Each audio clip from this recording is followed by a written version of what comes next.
Hello বন্ধুরা, বলেন তো এটা কিসের বিছানা পেতেছি আমি? হয়তো অনেকে গেস করতে পেরেছেন।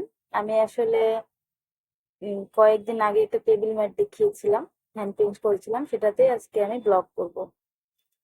ব্লগ করে দেখাবো আসলে।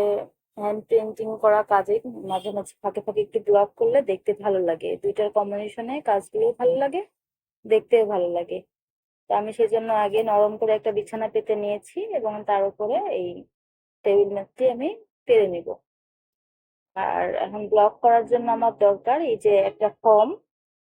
ফোম নিলে ভালো হয়, ফোমের উপর রং বসানো। আর নিয়ে নিচ্ছি একটা ব্রাশ আর একটা কাঠের ডাইস। তো কাঠের ডাইসটা আমি মুছে নিয়েছিলাম শুকনো কাপড় দিয়ে, আসলে ওটা স্কিপ হয়ে গেছে, ভিডিওটা আমি দেখাতে পারিনি। তো এই যে আমি দেখেন ফোমের উপর একটু রং ভরিয়ে এভাবে ব্রাশ করে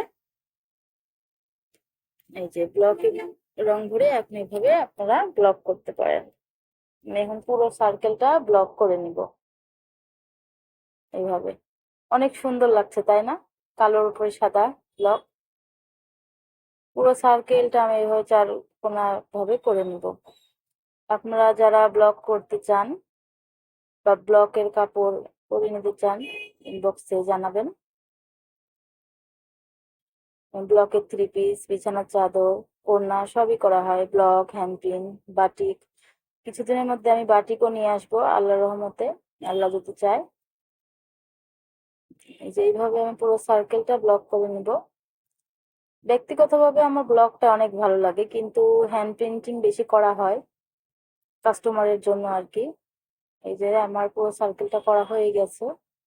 এই যে দেখেন আমার ফাইনাল লুক। ওয়াও, মাশাআল্লাহ, কত সুন্দর লাগছে না?